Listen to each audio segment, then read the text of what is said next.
बिस्मिल्लाहिर्रहमानिर्रहीम। सैयद शारिक वक़ार अपने YouTube channel के साथ आज का हमारा बड़ा इम्पोर्टेंट डिस्कशन है जो इकोनॉमिक एक्टिविटीज़ की डिफाइनिंग के बारे में है, जो कोरोना की वजह से हमको इस वक्त जो मसाइल आ रहे हैं ड्यूरिंग कोरोना और आफ्टर कोरोना। हमारे तीनों पैनलिस्ट जनाब कमर हुसैन साहब यूएई से, वलीउल्लाह हसन साहब सऊदी अरब से और सैयद मंसूर हसन कराची पाकिस्तान से हमारे साथ आज ज्वाइन कर रहे हैं। सैयद शाहिद वक़ार आपका होस्ट जो कराची पाकिस्तान से ही आपके लिए इस प्रोग्राम को लेकर हाजिर हुआ है। आप तीनों हज़रात का बहुत-बहुत शुक्रिया कि आपने हमारे लिए टाइम निकाला। मेरे जो पहले पैनलिस्ट हैं कमर हुसैन साहब यूएई से, इनका हल्का सा तारुफ करा देता हूँ। कमर हुसैन साहब एसीए में हैं माशाल्लाह, एक फर्म में कंसल्टेंट की हैसियत से दुबई में, अबू धाबी में अपने फ़राइज़ अंजाम दे रहे हैं। Institute of cost and management accountant की जो यूएई की ब्रांच काउंसिल है उसकी सीपीटी कमेटी के चेयरमैन हैं और टोस्ट मास्टर क्लब यूएई के भी हेड हैं। कमर साहब, इस वक्त जो कोरोना के हवाले से जो पोजीशन सामने आ रही है, इस वक्त दुबई में या यूएई से जो है वो लॉकडाउन हटा लिया गया। इस बारे में हम ये आपसे बात करना चाहेंगे कि उससे पहले क्या वहाँ प्रॉब्लम्स थी और अब उन्होंने जो अपने आप को जो इस कोरोना को हटाया है, लॉकडाउन को रिमूव किया है, तो उस वक्त वो ये किस तरह से काम कर रहे हैं?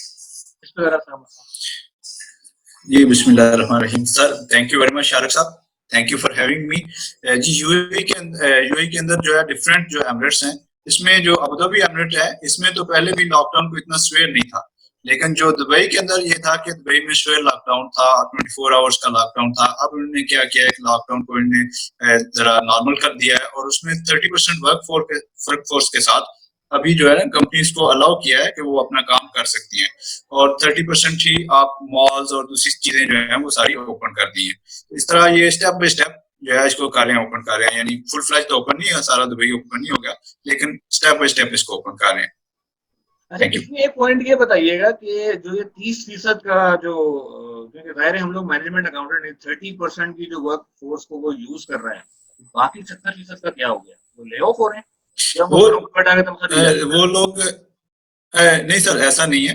उसमें यूं है कि वर्क फ्रॉम होम है अभी, कि वर्क फ्रॉम होम आप करें और जो यहाँ पे जो आपकी है लेबर मार्केट है जिसमें स्पेशली फैक्ट्रीज हैं और आपकी मैन्युफैक्चरिंग है और उसके अलावा कंस्ट्रक्शन है, उसमें तो पहले ही काम करने की इजाजत थी। वो 100% जो लेबर मार्केट है, जो लेबर इंटेंसिव इंडस्ट्रीज हैं जिसमें आप क्लस्टर्स में काम नहीं करते, जिसमें आप फासले पे रख के काम करते हैं, वो 100% पहले से ही काम कर रहे हैं। तो इसलिए लेबर जो है उनको इतना चला नहीं है, लेकिन जो ऑफिस में लोग काम कर रहे हैं वो 30% वर्क फ्रॉम ऑफिस और 70% वर्क फ्रॉम होम का है। बहुत शुक्रिया जी फॉर योर फीडबैक। अब हम चलते हैं वलीउल्लाह हसन साहब की तरफ। ऑनलाइन होने का ये बड़ा फायदा है कि आप सेकंडों में जो है वो दुबई से जो है यूएई से जो है फौरन सऊदी अरब पहुंच जाते हैं। वली इस वक्त हमें रियाद से हमारे साथ मौजूद हैं। वलीउल्लाह हसन साहब हैं, एफसीए में हैं और सी के कैंडिडेट हैं। सीएफओ है smart company KSS UAE and Egypt में जो डिजिटल मार्केटिंग का काम करती है। बाकी वही 1 मिनट के लिए अपने बारे में ब्रीफ देंगे और यही सवाल जो भी मैंने कमर साहब से बात की, सऊदी अरब में वली क्या सूरत हाल है? Assalamu alaikum, everyone. Thank you, Sharik Bhai, for the invitation and for arranging this seminar and this discussion. Saudi Arab के अंदर शारिक भाई सेम एज दुबई वाली सिचुएशन है जो कमर ने अभी थोड़ी देर पहले आपको एक्सप्लेन की है। पहले हमारे पास यहाँ पर शुरू में लॉकडाउन इन्होंने शुरू किया तो मार्च के मिड से इन्होंने शुरू किया और उसमें इन्होंने ऑफिस बंद करवा दिए थे, लेकिन लॉकडाउन नहीं, मतलब आप दूसरी अपनी सोशल एक्टिविटीज कर रहे थे कि आप इधर उधर मार्केट वगैरह मूव कर सकते थे, मार्केट्स ओपन थी, लेकिन ऑफिस और फैक्ट्रीज जो है वो इन्होंने क्लोज कर दी थी। जितनी भी जहाँ पे भी मासेस बहुत होते हैं, मास गैदरिंग होती है, वो इन्होंने क्लोज करवा दी थी। उसके बाद इन्होंने कर्फ्यू अनाउंस कर दिया। कर्फ्यू अनाउंस किया तो उसमें from 6 AM in the morning till 3 PM afternoon वो इन्होंने रिलैक्सेशन पीरियड था जिसमें आप अपनी एक्टिविटीज कर सकते हैं, उसके अलावा वो क्लोज था।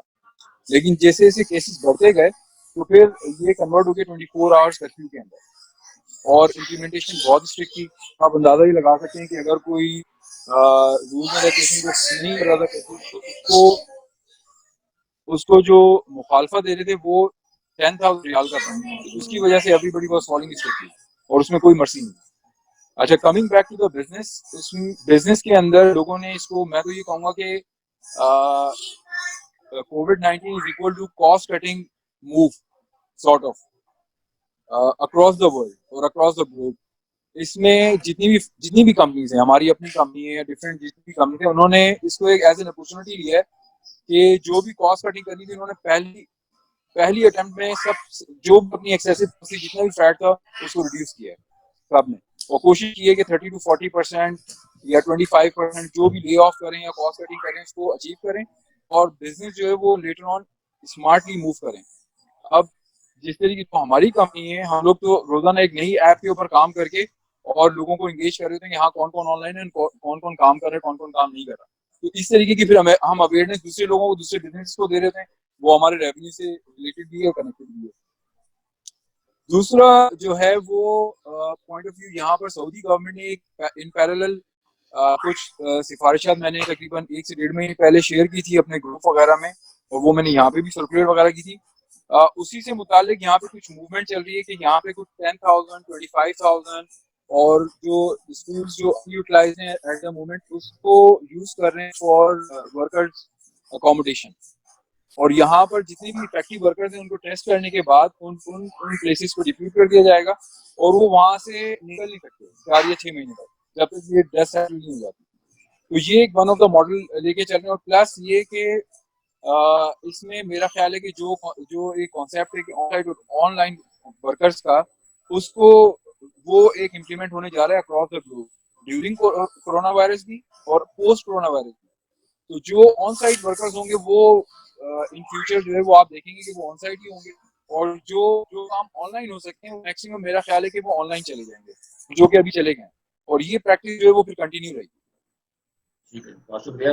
अब सैयद मंसूब हसन साहब की तरफ आते हैं। मंसूब हसन साहब institute of cost and management accountant of Pakistan के बहुत सीनियर फेलो मेंबर हैं। मंसूर साहब एक अदद थैलेसीमिया की एनजीओ भी चलाते हैं, अपनी कंसल्टेंसी का बिजनेस भी करते हैं, और मंसूर साहब जो हैं वो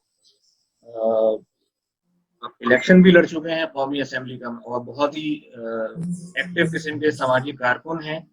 मंसूर, हम आपसे ये सवाल पूछना चाहूंगा मैं मंसूर, कि अभी ये यूएई और Saudi Arab infrastructure point of view के हिसाब से पाकिस्तान के मुकाबले में ज्यादा बेहतर ऑर्गेनाइज कंट्रीज हैं, और वहाँ सिर्फ इशारा करना या कह देना काफी होता है कि जी लॉकडाउन है, लोग घरों में महदूद हो जाते हैं। पाकिस्तान में सिचुएशन देखने में नहीं आई है। आप घर के बाहर खिड़की से बाहर झांक लीजिए, जहाँ आपकी रिहाइश है या मेरी रिहाइश है, आपको लॉकडाउन कहीं नजर नहीं आ रहा।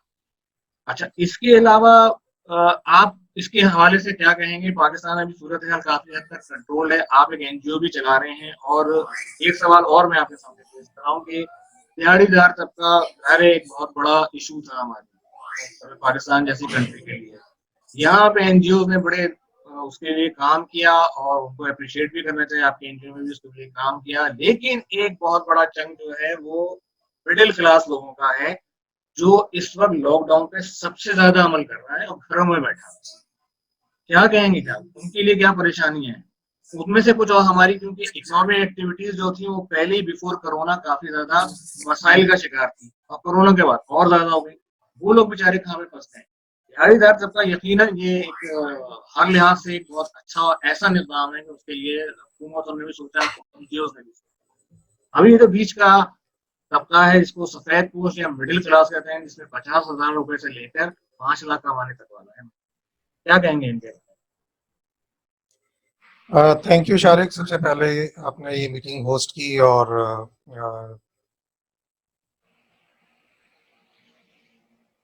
सऊदी अरब से और यूएई से जो हमारे प्रोफेशनल्स हैं उन्होंने भी इनवाइट किया कि हम मिलकर इसको कैसे आगे प्लान कर सकते हैं चीज़ें। सबसे पहले तो आपके इस सवाल का जवाब कि कराची में कोरोना की जो सूरत हाल है या लॉकडाउन की सूरत हाल है उसके हवाले से हम क्या देख रहे हैं। सबसे पहले तो हम ये देख रहे हैं कि ये गैर जिम्मेदारी का मुजाहरा हर तरफ से हो रहा है। इसमें हुकूमत भी शामिल है, उसमें वफाकी हुकूमत भी शामिल है, सूबाई हुकूमत भी शामिल है, इदारे भी शामिल हैं और अवाम भी शामिल है कि इस मामले को किसी ने भी ना तो सीरियस लिया और ना ही इसको तरीके से हैंडल किया। आवाम से शुरू करते हैं कि आवाम जो है उसको जो अपनी एक्टिविटीज थी वो नॉर्मल जिस तरह से वो चाह रहे थे, जिस तरह पहले थी उसी तरह उनको रखना चाह रहे थे, और इसी तरह वो घूमना फिरना, जो कि निहायत गैर जिम्मेदारी की बात थी। सूबाई हुकूमत ने सोचे समझे बगैर लॉकडाउन, लॉकडाउन का मतलब कि जी घरों में लोगों को बंद कर दो ताकि कोरोना ना फैले। उनका क्या बनेगा? बहुत सारे इदारे जो हैं, जो इंडस्ट्रीज हैं, वो लोगों के बगैर नहीं चलती। आपने सुना सऊदी अरब में भी और यूएई में भी कि हुकूमतों ने इंडस्ट्रीज को बंद नहीं किया, जहां पर कि लेबर की जरूरत थी, लेबर अपनी जगह काम करती रही। और ऑफिसेज में भी उन्होंने स्मार्ट लॉकडाउन किया कि लोग जो है वो घरों से भी काम कर रहे हैं और कुछ किसी हद तक ऑफिसेज में भी जा रहे हैं। परसेंटेज डिफरेंट हो सकती है मुख्तलिफ जगहों पर, लेकिन एक स्मार्ट लॉकडाउन के जरिए उन्होंने इस चीज़ को बेहतर तरीके से हैंडल किया। तो ये हमारी सूबाई हुकूमत की सूरत हाल रही। इसी तरह वफाकी हुकूमत जो है उसकी जो ऐलानात थे उसमें जो अच्छी बात हमें सामने आई नज़र, कि उसने उस गरीब तबके के लिए, जो कि दिहाड़ीदार तबका जिसे कह सकते हैं, या जो बिल्कुल कुछ नहीं कमा रहे थे, उनके लिए एक उन्होंने 40-50 लाख लोगों के लिए कुछ फाइनेंशियल सपोर्ट जो है वो एहसास प्रोग्राम के ज़रिए उन्होंने उसका इंतज़ाम किया, तो यकीनन उनके लिए बेहतर रहा।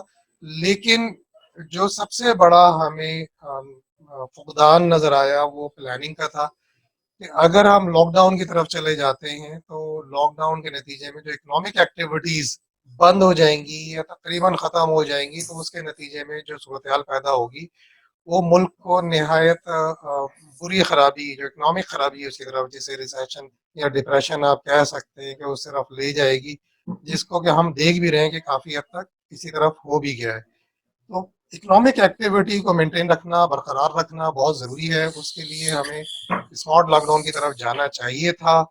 एहतियात के साथ एक्टिविटीज़ इंडस्ट्रीज़ में, एहतियात के साथ कमर्शियल एक्टिविटीज़, ख़रीदारी, शॉपिंग मिनिमम लेवल पर ज़रूर मेंटेन रखनी चाहिए थी, जो कि बाद में बहरहाल आहिस्ता आहिस्ता उसी तरफ आए, लेकिन काफ़ी नुकसान इस दौरान हो गया। तो ये इमीडिएट फीडबैक तो ये वाला है। और जो लोग हैं, जो मिडिल क्लास है या लोअर मिडिल क्लास है, जिसका कि ज़रिए आमदन दिहाड़ीदार तबके की तरह उनका जो ज़रिए रोज़गार था वो दुकानों की शक्ल में था, या ऐसा बिजनेस जो कि डेली बेसिस के ऊपर अर्न करता है, उसकी वजह से था। तो वो लोग यकीनन काफ़ी मुश्किलात का शिकार हो गए।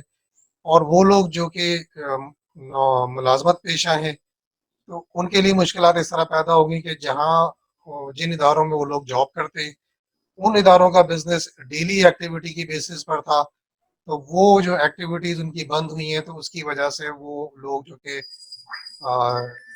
जॉब्स पर हैं या मुलाजमत पेशा हैं, तो उनके लिए भी मुश्किलात पैदा हुई हैं। तो हमें उसको देखना है कि ये कैसे होगा। तो आगे ये डिस्कशन आगे बढ़ता है तो इंशाल्लाह इसके ऊपर बात करते हैं। अच्छा, एक चीज़ मैं बिफोर हम आगे चलें, माशाल्लाह ये प्रोग्राम है बड़ी सीरियस नोट की तरफ जा रहा है।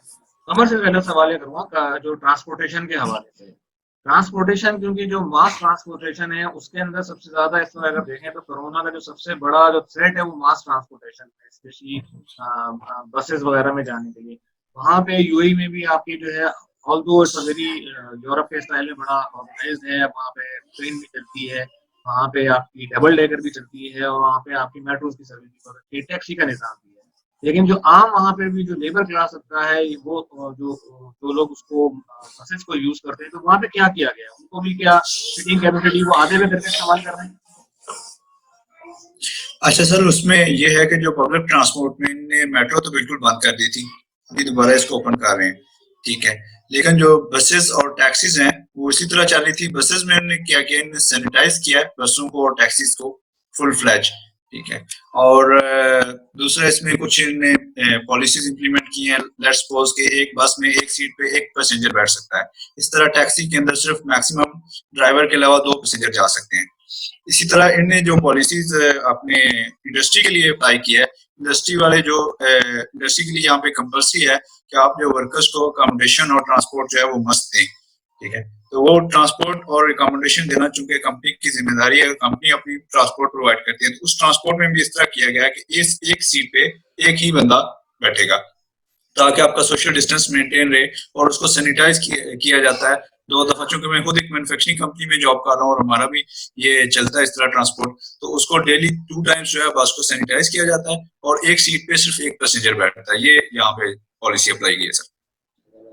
ना वलीउल्लाह हसन की तरफ चलते हैं। वली इस वक्त जो थोड़ा सा मैं ग्लोबल के हवाले से बात करूंगा कि तेल का क्राइसिस जो इस वक्त पेट्रोल के साथ हुआ, और जाहिर है सऊदी अरब जो है वो तेल पैदा करने वाला एक बड़ा मुल्क है।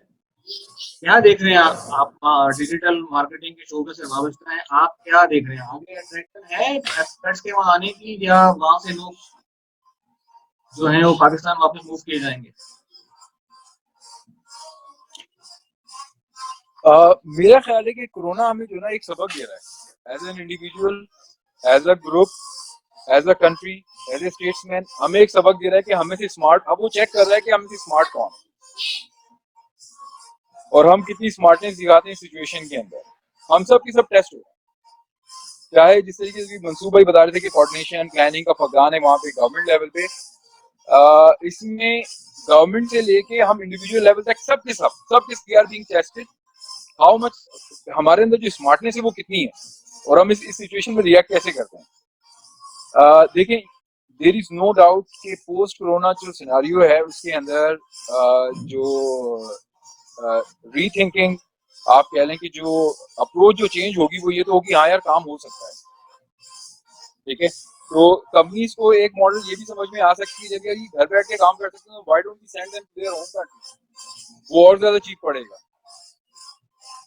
जो बंदा यहाँ बैठ के 10,000 ले रहा है, अगर उसको पाकिस्तान भेज देता है 4,000 रियाल में, तो वो ना उसको ऑफिस जाना पड़ रहा है, ना उसको ट्रांसपोर्टेशन अपनी कॉस्ट देनी पड़ रही है, ना उसको एक्स्ट्रा टाइम लगाना पड़ रहा है, और वो प्लस जो है वो अपने कन्वीनियंट आवर्स, फ्लेक्सिबल आवर्स के अंदर सर्विसेज प्रोवाइड कर सकते हैं। This is one of the introduce. तो उस केस में ले ऑफ नहीं होंगे लेकिन स्मार्ट मूव जरूर होंगे। मतलब जो दूसरे एक्सपर्ट्स का जो इन्फ्लो था वो सऊदी अरब की तरफ, मेरा ख्याल जो सऊदी अरब की तरफ इन्फ्लो था ना जॉब्स के लिए, उसमें जो ऑन साइट जॉब है उनका इन्फ्लो रहेगा, क्योंकि सऊदी अरब चीजों के अंदर बहुत प्रोएक्टिवली अप्रोच करता है हमेशा, और उसकी मैं एग्जांपल भी आगे चल के देता हूँ। और जो ऑनलाइन वर्कर्स का जो हम ऑनलाइन हो सकते हैं ना, उनके केस में मेरा नहीं ख्याल कि उनका आगे आगे यहाँ पर आके काम करने का कोई ऑन साइड का फ्यूचर है। उनका फ्यूचर जैसे हम अकाउंटेंट्स हैं या जो एडमिनिस्ट्रेटिव रिलेटेड जॉब कर रहे थे या जो ऑनलाइन सेलिंग बढ़ा सकते हैं, डिफरेंट डिफरेंट जो काम है जो ऑनलाइन हो सकते हैं, वो सारे के सारे मेरा ख्याल है कि वो होम कंट्री से प्रेफर करेंगे कि वो हो। This is what I am forcing. दूसरा जो सऊदी अरब की आप एक छोटी सी चीज देखें कि यहाँ पे दुनिया की बिगेस्ट होली साइट्स हैं, एक मक्का एक मदीना, ठीक। आप इनके डिसीजंस देखें, इनकी स्मार्ट मूव्स देखें, जिसकी वजह से मेरा ख्याल है कि दुनिया का जो कोरोना का स्टेज है वो शायद 1/6 या 1/5 है। इन्होंने मक्का मदीना फेब के मिड में बंद कर दिया था, देयर विल बी नो उम्रा। इन्होंने अपनी इकॉनमी पहले कट की, फिर उसके बाद इन्होंने इंटरनल उम्रा भी बंद कर दिया, फिर इन्होंने अपनी जो सिटीज मूवमेंट है वो भी बंद कर दी।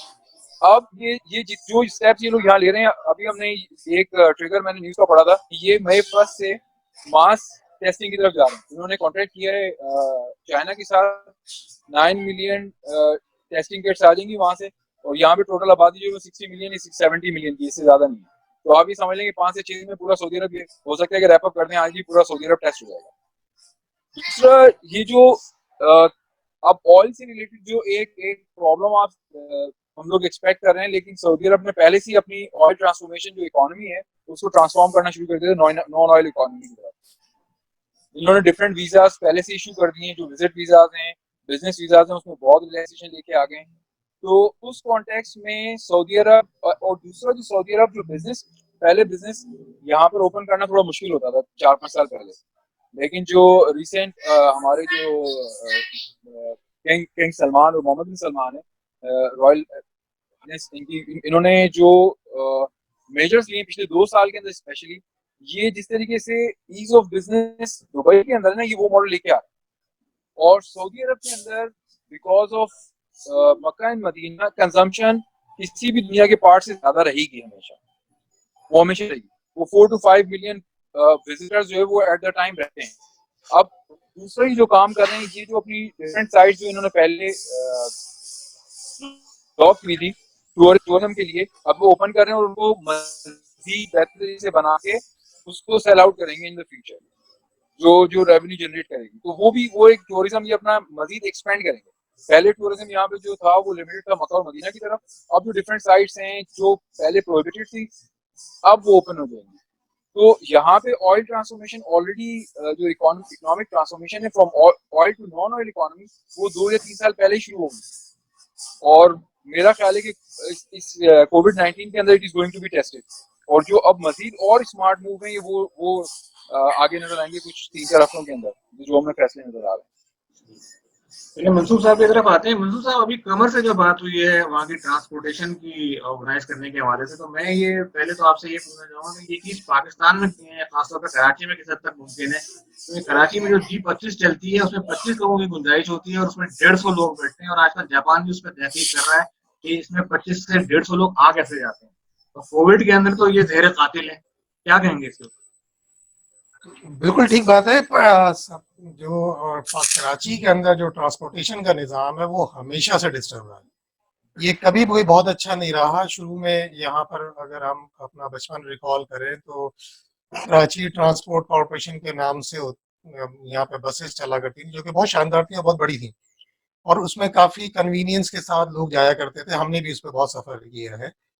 उसके बाद फिर हम देखते हैं फिर एक प्राइवेट ट्रांसपोर्ट का एरा आया, उसके अंदर फिर वो मिनी बसेस का एरा आया, और ट्रांसपोर्ट माफिया ने बड़े सिस्टमेटिकली जो है गवर्नमेंट ट्रांसपोर्ट फैसिलिटीज़ को तबाह किया। फिर हम देखते हैं फिर एक सीएनजी बसेस का दौर आया, बहुत शानदार था, बहुत कन्वीनियंट था, लेकिन आहिस्ता आहिस्ता उसको भी इन्होंने तबाह कर दिया। तो यहाँ पर जो कराची के अंदर सिचुएशन है वो ये है कि यहाँ पे पॉपुलेशन काफ़ी ज़्यादा है। यहाँ पर पूरे पाकिस्तान से लोग रोज़गार की तलाश में, कारोबार की तलाश में यहाँ पर आते हैं। यहाँ पर जो कराची का जो इंफ्रास्ट्रक्चर है, मेरी अपनी असेसमेंट है कि ये 50 लाख लोगों से ज़्यादा के लिए नहीं है जो इंफ्रास्ट्रक्चर अवेलेबल है। लेकिन यहाँ पर जो इन्फ्लक्स है जो पाकिस्तान का पूरे पाकिस्तान से आता है, ख़ास तौर पे अंदरूनी सिंध से, अंदरूनी पंजाब से या बलूचिस्तान से, कहीं से भी यहाँ पर जो लोग आते हैं, तो वो उनकी तादाद तकरीबन कराची की अपनी जो नेटिव पॉपुलेशन है उससे 4 गुना ज़्यादा, तकरीबन 4 से 5 गुना लोग बाहर से आते हैं। तो जाहिर है कि उनके पास वो ट्रांसपोर्ट फैसिलिटीज़ नहीं होती। उन सब लोगों ने इस पे पब्लिक ट्रांसपोर्ट पे ही सफ़र करना होता है। तो यहाँ पर जो फैसिलिटीज़ हैं ट्रांसपोर्टेशन की वो तकरीबन ना होने के बराबर है। जो रिसेंटली कुछ लोगों ने जैसे प्राइवेट सर्विसेज स्टार्ट की थी, एयरलिफ्ट की, या एक और थी जो स्विवल के नाम से टर्किश कंपनी आई थी, तो उसने एक डिसेंट ज़रा बाइज्जत तरीके से लोगों को उनके मूवमेंट की सहूलत फराहम की थी, और उसको फिर तबाह करने के लिए यहाँ के करप्ट अनासर जो गवर्नमेंट के अंदर है उन्होंने उनको रोकने की बड़ी कोशिश की। तो एक थोड़ा बहुत तो आया है ज़रूर, लेकिन मौजूदा सूरत हाल में ये आसान नहीं है। ये सवाल निहायत मुश्किल है कि जी हम पब्लिक ट्रांसपोर्ट में हम जो है वो कोई कंट्रोल जिस तरह यूएई के अंदर किया गया उसको कर सके। यहाँ पर तो जैसा कि आपने ही बताया कि वो 50 की जगह पे 250 लोग जो है उसमें सफ़र कर रहे होते हैं, और जहाँ पर वो 2 इंच की जगह भी अगर पाँव टिकाने की अगर मिलती है तो वहाँ पर भी एक पूरा आदमी जो है वो सफ़र कर रहा होता है। तो ऐसी सूरत हाल में आप कोरोना तो क्या, आप दूसरे जो नॉर्मल एक्सीडेंट्स हैं उनको भी आप कंट्रोल नहीं कर सकते वो, क्योंकि एक्सीडेंट्स की बहुत सारी वजूहात में ये भी शामिल है जो ओवर क्राउडिंग है जो बसेस की, और जो ट्रांसपोर्ट माफिया जिस अंदाज की ट्रांसपोर्ट यहाँ पर चला रही है और चलने नहीं देती दूसरी। तो ये एक एक्शन की ज़रूरत है इसके ऊपर।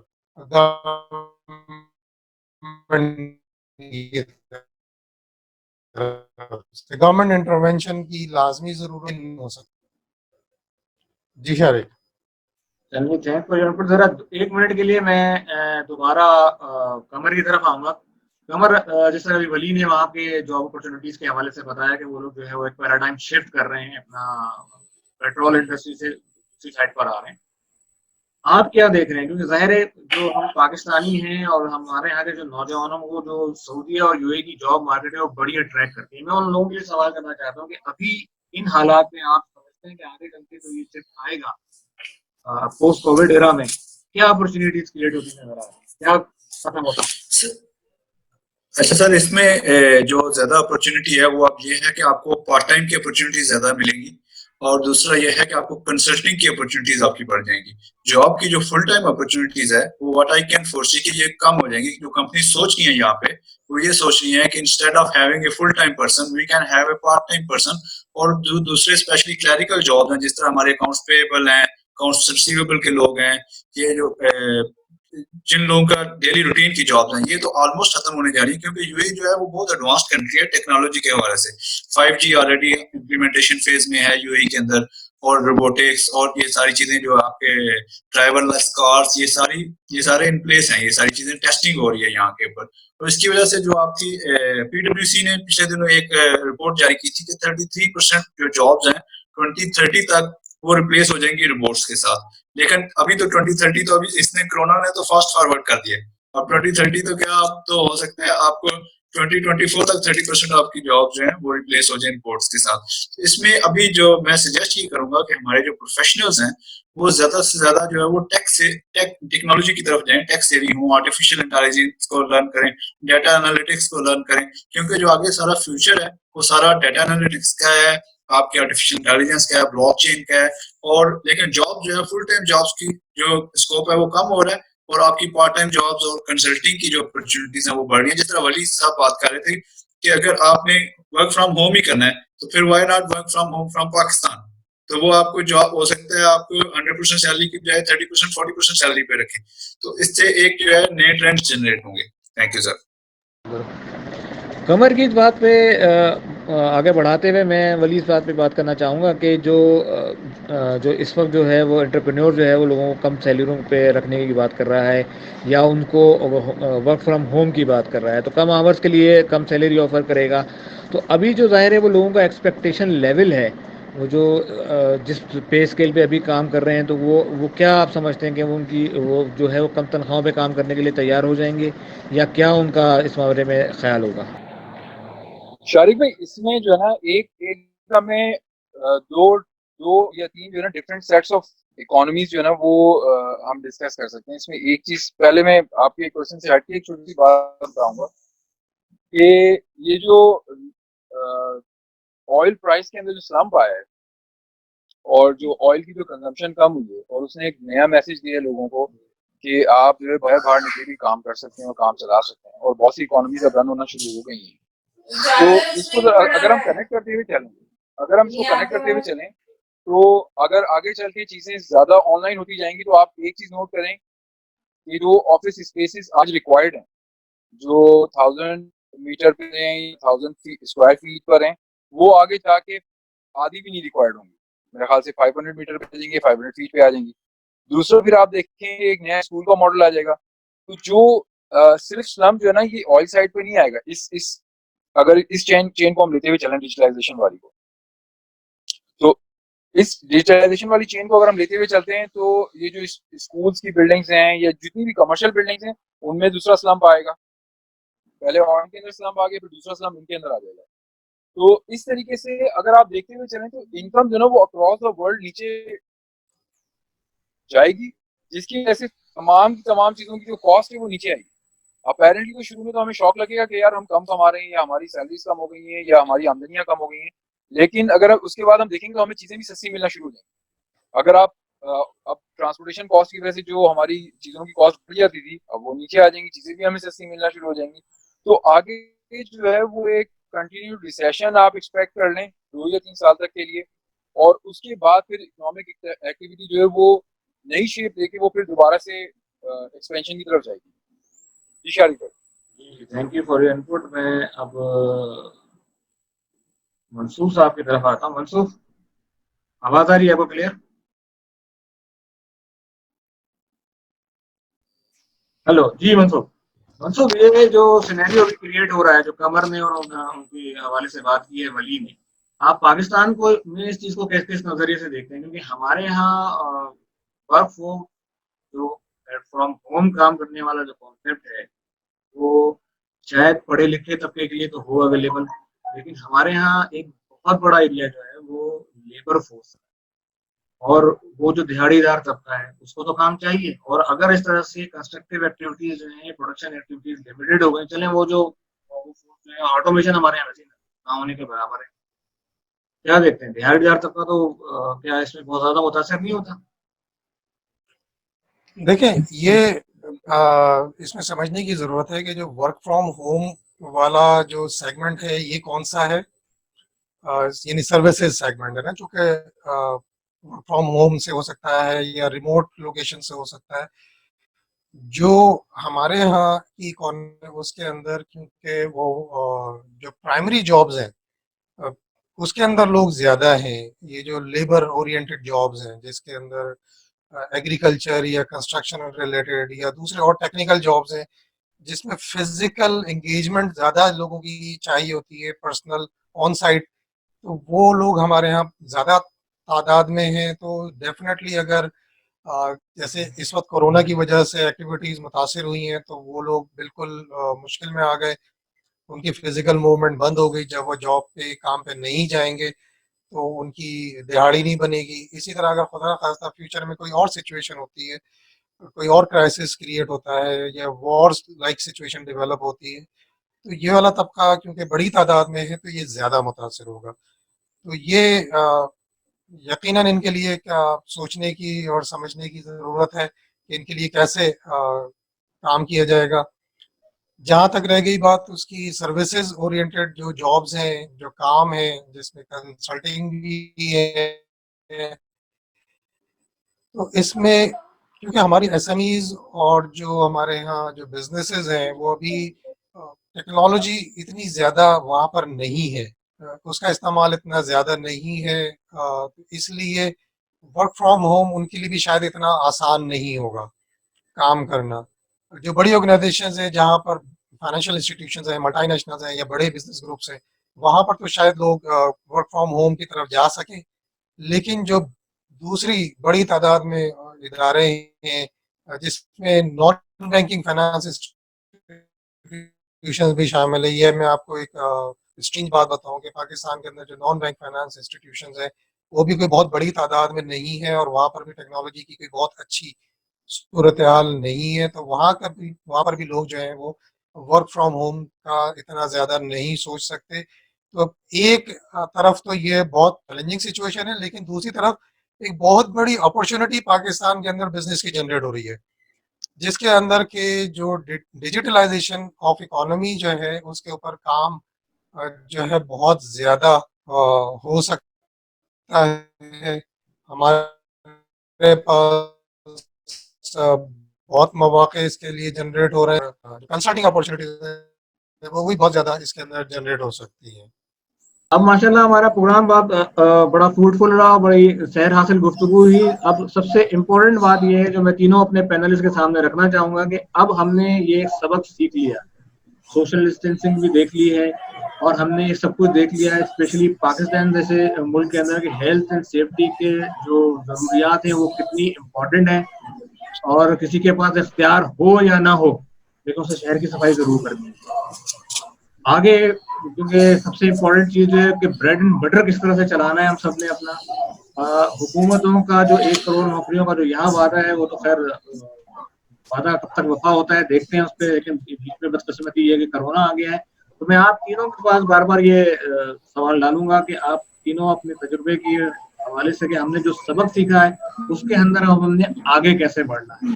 क्या हमने सब कुछ खुद करना है या सब कुछ हुकूमतों पे छोड़ देना है? पहले जी कमर हुसैन साहब।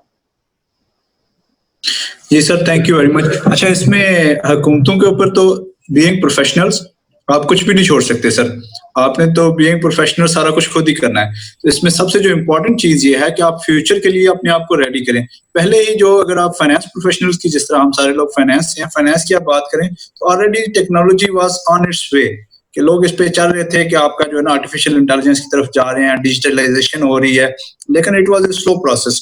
अब इसने कोरोना ने चूंकि इसको फास्ट फॉरवर्ड कर दिया है, तो हमें जो करना ये चाहिए कि अपनी स्किल्स को इम्प्रूव करें और हम अपनी स्किल्स जो है वो मार्केट लेवल पे लेके आए, और हम ये देखें कि हम अब टेक्नोलॉजी को कैसे मैनेज कर सकते हैं, हम रोबोट्स को कैसे मैनेज कर सकते हैं, हम ऑफ यानी वर्क फ्रॉम होम के लिए किस तरह मैनेज कर सकते हैं, कैसे हम कंपनीज को सपोर्ट प्रोवाइड कर सकते हैं, कैसे हम इंप्रूवमेंट लेके आ सकते हैं, बिजनेस प्रोसेस को कैसे इंप्रूव कर सकते हैं।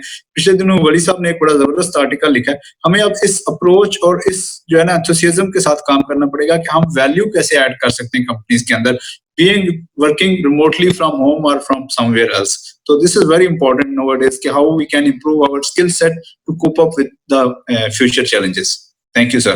Thank you very much ji. Over to you, same question to वली। आगे क्या करना है? आपके आर्टिकल की भी बड़ी धूम है। धूम नहीं है, बस that is something which are very basic, जो हम लोगों ने अपने इंस्टीट्यूट में पढ़ा है, institute of cost and management accountant of Pakistan में, कि किसी भी चीज को किसी भी सिचुएशन में कैसे रिएक्ट करना है और हमें कैसे अपने गियर चेंज करना है। मेरा इसमें एक जो पॉइंट ऑफ व्यू है, जो आर्टिकल या जो प्रेजेंटेशन जो भी मैंने उसमें सिफारिशात लिखी थी, उसमें वो बेसिकली इम्प्लीमेंट हो सकता है, वो सिर्फ गवर्नमेंट के एंड से इम्प्लीमेंट हो सकता है, और उसके जो रिजल्ट्स हैं वो सिर्फ हम गवर्नमेंट के थ्रू इम्प्लीमेंट करवा कर ही हासिल कर सकते हैं। और उसमें जो हमें असल में जो हमारी अपनी इकोनॉमिक हेल्थ है पाकिस्तान की, उसको जहन में रखते हुए हमें इस बात का जहन में रख लेना चाहिए कि जो डेवलप कंट्रीज हैं वो अगर उनका रिकवरी टेन्योर जो है वो 3 महीने या 6 महीने, तो समझ लो पाकिस्तान का 6 महीने या 12 महीने होगा मिनिमम। तो उस पॉइंट ऑफ व्यू से अगर हम कोई चीज प्लान करें और हम ये समझें कि जी कोरोना ने अगले 6 महीने हमारी जर्नी छोड़नी, और उसके हिसाब से हम प्लान करते हुए चलें और हम अपने रूल्स डिफाइन कर लें, जिसमें 2 बेसिक रूल हम करते हैं और उसमें से एक रूल हम 100% इम्प्लीमेंट कर दें, और जो दूसरा रूल है उसकी हम इम्प्लीमेंटेशन डिफरेंट स्टाइल से देख सकते हैं। जो नंबर 1 रूल है वो ये है कि workers at workforce and families at home. आप अननेसेसरी मूवमेंट्स को क्लोज कर दें। ये जो हम फ्राइडे को सैटरडे को हम इधर उधर रिश्तेदारों से मिलने के लिए निकलते हैं, ये सब चीजें आप क्लोज कर दें। पोस्ट वर्किंग आवर्स आप घरों पे बैठें। अब ये डिफरेंट चैनल्स मौजूद हैं जिनसे आप मीटिंग्स कर सकते हैं, बातचीत कर सकते हैं at any point of time. दूसरा जो रूल है उसमें हमें डायरेक्ट कस्टमर डीलिंग को मिनिमाइज करना होगा, या हम उसको एलिमिनेट तो नहीं कर सकते लेकिन मिनिमाइज करना होगा मैक्सिमम लेवल। इन 2 रूल्स को बताने की जो मेन वजह है वो हमें एक चीज इस वक्त एनालाइज करने की जरूरत है कि हमारा इस वक्त टोटल बर्डन वो 2 सेक्टर्स के ऊपर है। एक डॉक्टर्स, ये पैरामेडिकल स्टाफ है, दूसरी लॉ इन्फोर्समेंट एजेंसीज जो हमारे पुलिस वाले बेचारे, उनका बेचारों का कोई कसूर नहीं कि वो 24 आवर्स या 18 आवर्स जॉब करें। आप ये देखें कि वो कब तक सस्टेन कर सकते हैं। वो शॉर्ट टर्म तो सस्टेन कर सकते हैं, महीने 2 महीने 3 महीने सस्टेन कर सकते हैं, लेकिन this can not go for 6 months और मोर। तो हमें वॉर फुटिंग बेसिस पे ये स्टेप्स अभी लेने होंगे कि जी ठीक है, वर्कर्स को वर्कफोर्स पे करके हम अपनी फैक्ट्रीज ऑन करें, जो हमारा दिहाड़ीदार तबका उसको हम सिक्योर करें, और जो लोग ऑनलाइन काम कर सकते हैं हम उनको ऑनलाइन काम करवा के उनकी भी सैलरीज हम कंप्लीट करवा दें। फिर वर्कर्स एंड वर्कफोर्स हम अकोमोडेशन के थ्रू कर सकते हैं, अकोमोडेशन नेट करवा दें और उसके थ्रू हम कर दें अपने जो जितनी भी फैक्ट्रीज हैं उनके साथ हम कॉम्बो करवा दें। स्कूल्स इस वक्त हमारे पास खाली बैठे हैं। हमें इस वक्त जो है ना अपने जो देखना होगा profession wise, physically, mentally, digitally हमारे कौन से रिसोर्सेज यूटिलाइज हैं, कौन से अनयूटिलाइज हैं। अगर हम फिजिकली देखें तो इस वक्त हमने फैक्ट्रियां खाली कर दी हैं, स्कूल खाली कर दिए। मैं कह रहा हूँ कि फैक्ट्रियां भी बढ़ दें और उनकी अकोमोडेशन जो है स्कूलों को यूटिलाइज करते हुए कर दें, ठीक है। दूसरा मैं कह रहा हूँ कि हमारे 2 सेक्टर 2 प्रोफेशन जो है वो ओवरबर्डन है, बाकी प्रोफेशन जो है वो अपने बस ब्रेड एंड बटर कमा रहे हैं और बस अय्याशी कर रहे हैं। तो हम लोगों को सबको अपना pool of resources, engineering council को इन्वॉल्व किया जाना चाहिए, मेडिकल काउंसिल को इन्वॉल्व किया जाना चाहिए कि जी हम ये सिफारिश लेके आ रहे हैं, इन 2 में आप मजीद रिफाइनमेंट बताएं कि कैसे लेके आ सकते हैं। अब इसमें अगर हम डिफरेंट जो और जो छोटे छोटे बिजनेसेस हैं उसको हम अगर कवर करते हैं, उनको कंबाइन करते हैं, क्योंकि हमारे कई बिजनेसेस आपस में इंटरकनेक्टेड हैं। फॉर एग्जाम्पल कि आपकी जो रिटेल शॉप्स हैं, फार्मेसीज हैं, इनको आप सिर्फ कलेक्शन पॉइंट्स में पिकअप एंड डिलीवरी में कन्वर्ट करवा दें, और पिकअप एंड डिलीवरी के लिए आपकी जितने भी ट्रांसपोर्ट्स हैं, जो टैक्सीज हैं, रिक्शाज हैं, चिंची हैं, मोटरसाइकिल्स हैं, उबर है, क्रीम है, इस फॉर्मूले को यूज करते हुए इनको सैनिटाइज करवा के और इन तमाम बिजनेसेस को यूज करें पिकअप एंड डिलीवरी, और लोगों को बोलें जी आपके लिए हमने फैसिलिटेट कर दिया है। करीम और उबर का माशाल्लाह से 2 से 3 साल पहले ये फॉर्मूला आया था, 5 साल पहले फॉर्मूला आया था, वो आज बड़ा जबरदस्त कामयाब चल रहा है। उसकी बेसिस पे हम ये डेवलप कर सकते हैं आराम से। और आपकी ये जो जितनी भी रिटेल है, रेस्टोरेंट्स हैं, आप आज सारे के सारे क्लोज हैं, शॉप्स हैं वो सारी सारी क्लोज हैं, वो सब ओपन हो सकती हैं, वो सारे के सारे आप उनको, लेकिन आप उनको बोल दें। और रूल्स जो है ना वो कॉम्प्लिकेटेड नहीं लाने चाहिए। अभी मैं एसओपीज देख रहा था सिंध गवर्नमेंट की या फेडरल की, उसमें वो एसओपीज हैं जिससे सिर्फ और सिर्फ under the table money making शुरू होगी। सबके सब बोलेंगे हाँ भाई अब मैंने तेरा ये वाला पॉइंट पकड़ लिया, अब तू इसके ये मैं तुझे छोड़ूंगा, तू मुझे 50,000 5,000 जो भी वर्थ के हिसाब से। गवर्नमेंट को चाहिए कि सिंपल रूल बना दे। एसओपी सिंपल सी ये है कि बिजनेसेस को बोलें जी there should not be any customer pickup, customer delivery direct नहीं होगी, आप इसको डिलीवरी एट होम में कन्वर्ट कर दें। उसके थ्रू हम retail, wholesale, distribution, restaurants, pharmacies, shops और सब चीजें हम कवर कर सकते हैं। और हमारा जो टैक्सी ड्राइवर्स हैं, जो जितने भी लोग ड्राइविंग के शोबे से मुंसलिक हैं, वो सब कवर हो देंगे। मास ट्रांसपोर्ट के लिए आपको सेपरेटली बैठना पड़ेगा जितने भी मेडिकल एक्सपर्ट्स हैं उनके साथ, कि उसको किस तरीके से हम फ्रूटफुल कर सकते हैं, but it can also be done. लेकिन अगेन बात वही है, उसमें आपको जो अननेसेसरी मूवमेंट है, जो फैमिलीज की मूवमेंट है, शादियां अटेंड करने जा रहे हैं या किसी की बिस्मिल्लाह अटेंड करने जा रहे हैं या रोजा खुशाई अटेंड करने जा रहे हैं, उसको हमें बैन कर देना होगा बिल्कुल कंप्लीट। फैमिलीज हैं वो मूव नहीं कर सकते। दूसरा जो हमारे पास इंडस्ट्रियल जोन जिस तरीके से आप कवर करें, इसी तरीके से जो आपकी जो मेगा कंस्ट्रक्शन साइट्स हैं उन पे भी आप सेम रूल अप्लाई कर दें और उनको भी बोलें कि जी ठीक है आप अपनी रन करें, आप वर्कर्स को अकोमोडेशन प्रोवाइड करें, पोर्टा केबिन्स या डिफरेंट जो हमारे पास अवेलेबल ऑप्शंस हैं, स्कूल्स के भी हैं, उसके थ्रू आप ऑप्शंस हैं और उनको आप रन करवा दें। और जो स्मॉल साइट्स हैं, जो स्मॉल प्रोजेक्ट्स हैं, उसमें हम जो ठेकेदार हैं उनको रिक्वेस्ट करें, उनको एसओपीज दें कि आपका जो वर्क है वो विद इन द विसिनिटी हो। ऐसा ना हो कि अगर हम कराची की एग्जांपल लें, काम चल रहा है स्कीम 33 में और जो वर्कर काम करने आ रहा है बेचारा वो आ रहा है कुरंगी से या वो लांडी से आ रहा है, हमें इसको रिस्ट्रिक्ट करना होगा। अगर स्कीम 33 में काम हो रहा है तो स्कीम 33 की विसिनिटी में जो हमारे पास आबादियां हैं उसमें वर्कर्स रहते हैं, तो ये एक फोकस्ड अप्रोच और एक सिंपल अप्रोच लेके आई जाए। मतलब उसमें कॉम्प्लिकेटेड ना हो कि एसओपी नंबर 1 2 एसओपी 100 हैं और वो उसमें हमारा पुलिस वाले बोले हाँ जी 100 chances to earn the money, वो हमें जो है ना ये हमें अपने खून से निकालना होगा, सिंसियरिटी लेके आनी होगी। और ये सिंपल वे मेरा ख्याल है कि पूरी दुनिया फॉलो करने जा रही है, हमें इसको डिले नहीं करना चाहिए।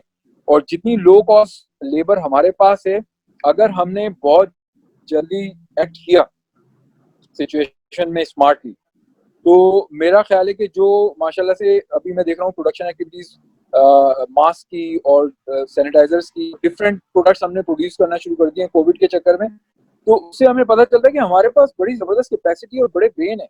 तो हम इस कोविड को एज ए अपॉर्चुनिटी भी ले सकते हैं अपने पास अपनी इकोनॉमी को इम्प्रूव करने के लिए। लेकिन हमें वही शुरू में जो मंसूर भाई ने बात बोली थी, प्लानिंग का फकदान है, कोऑर्डिनेशन का फकदान है, हमें सिंसियर होना होगा और फेडरल को इसमें लीड लेनी होगी। फेडरल बोलेगी जी मैं इम्पोज कर रहा हूँ ये सारी की सारी चीजें और आपने ये करना है, प्रोविंशियल बोले प्रोविंशियल को ये करना है, और ये यूनिफॉर्म एक्टिविटीज हैं across the board, across the country. This is the point. और कुछ सेक्टर्स हमारे ऐसे हैं कि जिनको हमें ऑन साइड ही रखना होगा, लाइक बैंक्स हैं, लाइक मीडिया हाउसेज हैं, लाइक आपके बुकरेज हाउसेज हैं, लाइक रियल इस्टेट है, उसकी आप एक बहुत सिंपल सी बना दें एक्टिविटीज, वो सारी की सारी कवर की जा सकती है वो। और फिर जाहिर है कि जब अगर हमें जो आईसीएम में है, आईकैप है, पाकिस्तान इंजीनियरिंग काउंसिल है, पाकिस्तान मेडिकल एसोसिएशन है, ये 4-5 बड़े बड़े ब्रेन्स हैं हम लोग।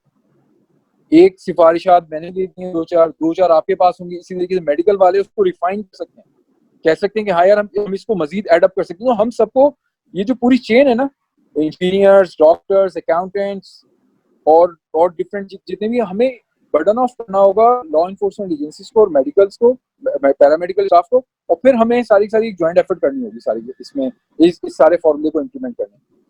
थैंक यू शारिक भाई। Thank you. Now back to Mansoor साहब। मंसूर साहब, यही सवाल आपसे भी कि आगे आप किस हवाले से देख रहे हैं पोस्ट कोविड एरा को। और एक चीज मैं जरूर ऐड करना चाहूंगा कि क्योंकि हम तीनों माशाल्लाह जो हैं वो कॉस्ट एंड मैनेजमेंट अकाउंटेंट हैं, मुझे जो लग रहा है वो कॉस्ट एंड मैनेजमेंट अकाउंटेंट का बहुत बड़ा रोल आगे आने वाला है। अच्छा, थैंक यू। अब इसमें जो हमने सबसे पहले जो सबक सीखा वो ये कि हमारी जो टाउन प्लानिंग है वो टोटली रॉन्ग है, बिल्कुल गलत है हमारी टाउन प्लानिंग। यानी हम किसी भी इमरजेंसी के लिए तैयार नहीं है। जैसे वलीउल्लाह ने जो रिकमेंडेशन दी है, बहुत शानदार रिकमेंडेशन है, लेकिन इसको इम्प्लीमेंट करने के लिए पाकिस्तान में इंफ्रास्ट्रक्चर अवेलेबल नहीं है कि worker at work place and families at home. Families at home तो रह सकती हैं लेकिन वर्कर एट वर्क प्लेस नहीं रह सकता। और वो जो स्कूल्स वाली सूरत हाल है वो भी इसलिए ज़रा मुश्किल होगी क्योंकि हमारे यहाँ तो तकरीबन स्कूल्स ख़त्म कर दिए गए। जो गवर्नमेंट स्कूल्स का जो इंफ्रास्ट्रक्चर था जहाँ पे कि आप मास रेजिडेंस प्रोवाइड कर सकते थे, लॉजिंग प्रोवाइड कर सकते थे वर्कर्स को, वो तो तकरीबन ख़त्म कर दिया। जो हमारी इंडस्ट्रीज़ हैं वो इंतहाई कंजस्टेड हैं। हमारी जो कॉटेज इंडस्ट्री है वो रेजिडेंशियल एरियाज़ के अंदर है। तो वो जो रेजिडेंशियल एरियाज के अंदर भी वो एक एक 80-80 गज और 100-100 गज के प्लॉट पे भी 20-20 25-25 लोग वहाँ पर एक ही प्लॉट पे काम कर रहे होते हैं। तो ये बहुत सीरियस हमारे पास जो है ना हमें का शॉर्ट कमिंग नज़र आई है कि जी हमारी टाउन प्लानिंग जो है वो पाकिस्तान के अंदर किसी भी शहर की ठीक नहीं है। इस्लामाबाद किसी हद तक हमें बेहतर नज़र आता है लेकिन वहाँ इंडस्ट्री बराए नाम है। तो ये कि हमारी इंडस्ट्री कैसे होनी चाहिए, इंडस्ट्री कहाँ पर होनी चाहिए, इंडस्ट्री की जो वर्कफोर्स है वो कहाँ से आएगी, वो कहाँ रहेगी, लोग कैसे रहेंगे, किसी इमरजेंसी की सूरत में जो लॉजिस्टिक्स हैं उस पर्टिकुलर एरिया के लिए ग्रोसरीज की या दूसरी या मेडिकल सप्लाईज या हेल्थ केयर फैसिलिटीज़ वो कितनी होनी चाहिए, ये हमारे पास प्लानिंग अवेलेबल नहीं है। इसके ऊपर हमें काम करना होगा। इसके लिए हमें, जैसे वली ने कहा कि जिस तरह हमें दूसरे प्रोफेशनल्स को ऐड करना है, इसी तरह हमें इंजीनियर्स और आर्किटेक्ट्स को भी हमें ऐड करना होगा ताकि हम अपने जो सिटीज़ हैं, जो टाउन्स हैं, उनको हम री इंजीनियर कर सकें। ये हमें एक बड़ी मैसिव कंट्री लेवल के ऊपर री इंजीनियरिंग करनी पड़ेगी अपने सिटीज़ की, अपने टाउन्स की, अपने विलेजेस की, क्योंकि आप इन तमाम लोगों तक वो तमाम चीज़ें मौजूदा सूरत हाल में नहीं पहुंचा सकते।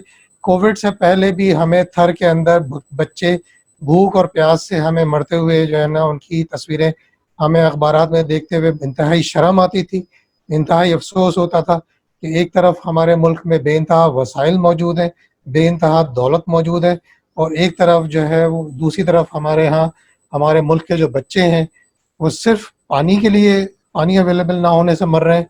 हमारे जानवर जो हैं वो इलाज ना होने से मर रहे हैं थर के अंदर। तो ये बड़ी एक तकलीफ दह सूरत हाल है। तो हमें जो काम करना होगा, काम करना चाहिए, जो कि डेफिनेटली गवर्नमेंटल लेवल पर हो सकता है, वो टाउन प्लानिंग है।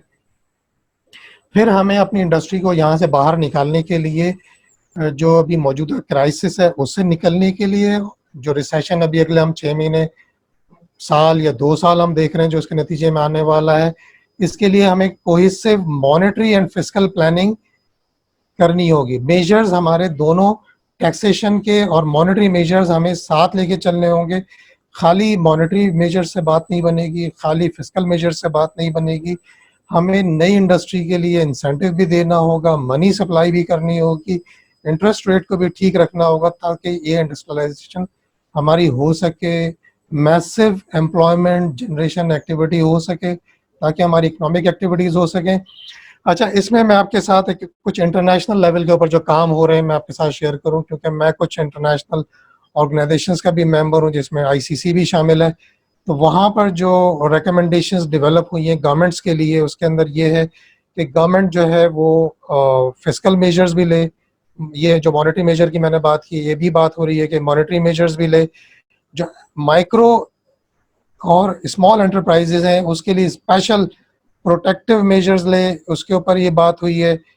और गवर्नमेंटल सपोर्ट प्रोग्राम जो हमारे जो गरीब तबके हैं उनके लिए गवर्नमेंटल सपोर्ट प्रोग्राम्स को एक्सेलरेट करने के ऊपर बात हुई है, रिकमेंडेशन दी गई है गवर्नमेंट्स को कि ये गवर्नमेंट इनके ऊपर काम करें। फिर जो प्राइवेट सेक्टर के लिए रिकमेंडेशंस डेवलप हुई हैं जो आईसीसी की तरफ से जारी हुई हैं कि जो मल्टीनेशनल और ग्लोबल एंटरप्राइजेज हैं उनके ऊपर जिम्मेदारी डाली है कि क्योंकि उनकी वजह से बहुत सारी दूसरी एंटरप्राइजेज चल रही हैं, तो वो अपनी कमिटमेंट्स को ऑनर करें, अपने कॉन्ट्रैक्ट्स को ऑनर करें। जो अपनी सप्लाई चेन है वो उसको जारी रखें, कि जो मल्टीनेशनल्स हैं वो अपनी सप्लाई चेन को कंटिन्यू रखें, अपने ऑर्डर्स को जारी रखें, और क्योंकि उनके पास फिजिकल की जो मॉनेटरी रिसोर्सेज हैं मल्टीनेशनल्स और ग्लोबल कॉरपोरेशंस के पास वो अच्छी खासी मकदार में मौजूद हैं, उनको सर्वाइवल के इश्यूज नहीं हैं। सर्वाइवल का इशू जो है वो एसएमईज के पास है, माइक्रो एंटरप्राइजेस के पास है, कि उनके पास ज़्यादा से ज़्यादा 1 से 1.5 महीने के कैश रिजर्व्स होते हैं। तो अगर उनको ये कॉन्ट्रैक्ट्स ये कंटिन्यू नहीं रखें, पेमेंट्स अपनी टाइमली ना करें, तो माइक्रो एंटरप्राइजेस और एसएमईज जो हैं वो यानी वो उन मुश्किलात हो सकती हैं, जिसके नतीजे में एक्चुअली रिसेशन कहाँ से जनरेट होगा, वो माइक्रो और एसएमई के फेलियर से होगा। वो बड़ी एंटरप्राइजेस के फेलियर से रिसेशन या डिप्रेशन जनरेट नहीं होगा, बल्कि वो माइक्रो एंटरप्राइजेस से होगा। वर्ल्ड वाइड इकोनॉमी जो है उसके अंदर जो असेसमेंट है कि 50% ये माइक्रो और स्मॉल सेगमेंट है जो कि दुनिया की इकोनॉमी को चला रहा है। तो ये वो मेजर्स हैं कि जो कि गवर्नमेंट को लेने चाहिए, जो कि प्राइवेट सेक्टर को लेने चाहिए। और जैसा कि प्रोफेशनल्स के लिए बात हुई कि प्रोफेशनल्स को अब अपने स्किल्स को अपग्रेड करना होगा, अपडेट करना होगा, कि जो फ्यूचर डिजिटल इकोनॉमी जो कि फ्यूचर अब कल खड़ा है, ये फ्यूचर वो नहीं है जो 5 साल बाद और 10 साल बाद है, जैसा कि कमर ने कहा कि अब ये फास्ट फॉरवर्ड हो गया है। तो अब हमें प्रोफेशनल्स को भी अपने आप को अपग्रेड करना होगा कल के लिए, जो कि इमीडिएटली आने वाला कल है, उसके लिए। Thank you. Thank you very much आपके तीनों हजरात के इनपुट्स का। मैं हल्का सा बस इसको एक रिकैप कर देता हूँ कि इस सारे के बाद हासिल जो चीज समझ में आई है कि वो कुदरत ने कोई रीसेट का बटन नहीं दबाया है। दुनिया रीसेट नहीं होने जा रही, सब कुछ खत्म होकर दोबारा नहीं शुरू। हमारे पास इंफ्रास्ट्रक्चर मौजूद है, हमारे पास ह्यूमन रिसोर्स मौजूद है, हमारे पास इंटेलेक्चुअल मौजूद है। सिर्फ हमें अपनी इंफरादी हैसियत में अपनी जिंदगियों का एहतसाब करना है, अपने पर्सनल लेवल पे भी जाके अपने सिस्टम्स को देखना है कि हम किस तरह से चल रहे हैं, हकूक़ लिबाद को पूरी तरह अदा कर रहे हैं और अपनी हमारी जिंदगी किस रास्ते पे चल रही है। और जैसे भी वली ने भी बात कही कि हमें शादियों के अंदर जो है वो और ये बिस्मिल्लाह में जाना, ये जो इस तरह की एक्टिविटीज है कम कर देना चाहिए। यानी अब शादी का खर्चा कम हो गया और जो गरीब बापों की परेशानियां थी बेटियों की शादी के लिए वो बहुत आसान होती है। अब मस्जिदों में निकाह हो जाएगा, मस्जिदों में वैसे भी पाबंदी है, 5 लोग जा सकते। और दूसरी बात यह है कि अब टेक्नोक्रेट्स का आपस में लाइजनिंग बहुत जरूरी है। डॉक्टर्स, इंजीनियर, आर्किटेक्ट्स और अकाउंटेंट्स यही मिलके एक अच्छे इंफ्रास्ट्रक्चर को बना सकते हैं। सर कमर ने भी हाईलाइट किया, मंसूर साहब ने भी इस पे बात की कि हमारी टाउन प्लानिंग बहुत खराब है। कुदरत ने हमें, अल्लाह पाक ने इस्लाम के अंदर सफाई निस्फ ईमान का एक बहुत बड़ा हमें जुज़ बताया, जिसमें जो एक छोटा सा फ्रेज है उसने सारी बातों को कवर कर लिया। लेकिन आज ये देख लीजिए कि अगर मैं पाकिस्तान के तनाजुर में बात करूं तो हमारा सबसे बड़ा मसला तो ये है, हम कचरा बॉम्ब पे जिंदा है। तो हमें सबसे बड़ा थ्रेट तो हम ही। तो हम इन तमाम चीजों, और मुझे इसके अंदर मैं मंसूर की इस बात से बहुत इत्तेफाक करूंगा कि हमारे पास नई अपॉर्चुनिटीज क्रिएट हो रही हैं, नए वेन्यूज खुल रहे हैं। और जिस तरह वली ने भी कहा कि हमारे तमाम टेक्नोक्रेट्स को एक प्लेटफॉर्म पे आके, क्योंकि कॉस्ट अकाउंटेंट ना सिर्फ फाइनेंशियली कॉस्ट बचाने का रास्ता बताता है, बल्कि वो प्रोसेसेस को जो गैर जरूरी प्रोसेस होते हैं उनकी टाइम मैनेजमेंट करके उनको एलिमिनेट करने के भी रास्ते बताता है। सिर्फ जरूरत इस बात की है, have a better coordination with other professionals. उन तमाम प्रोफेशनल्स का, उन तमाम टेक्नोक्रेट्स का आपस में कोऑर्डिनेशन होना जरूरी है। And it's a very very fruitful ये रहा। और आगे चल के तो मुझे नजर आ रहा है कि इंशाल्लाह हम जो है ये इकोनॉमी जो है, हमारी जो इकोनॉमीज हैं, अब ये क्योंकि वली ने जो एक बात की है कि इकोनॉमीज जो है वो लोकलाइजेशन की तरफ ज्यादा जाएंगी बनिस्बत ग्लोबलाइजेशन के। तो खत्म करते हैं, टाइम का भी कांस्टेंट है। इंशाल्लाह एक इस पहलू पे सोचते हुए मंसूर साहब मौजूद हैं हमारे साथ, हम एक और अपना प्रोग्राम दूसरे टेक्नोक्रेट्स के साथ भी, आई बिलीव ये बड़ा अच्छा आइडिया है, हम इस पे मजीद काम करते हैं, उस पर एक अच्छा सेशन और करेंगे। आप तीनों हजरात का बहुत बहुत शुक्रिया। सच अ वंडरफुल ये प्रोग्राम रहा। मेरे ख्याल है हमारे तमाम लोगों को इस पे बहुत शुक्रिया, फायदा होगा। और आई बिलीव मेरी सारी रिक्वेस्ट है अपने तमाम जो व्यूअर्स हैं वो इस पे ओपनली हमें क्रिटिसाइज करना है तो खुल के क्रिटिसाइज कीजिए और सजेशन देनी है तो खुल के सजेशन दीजिए। आपका बहुत सा ख्याल कीजिएगा। पाकिस्तान जिंदाबाद। Thank you very much. Allah.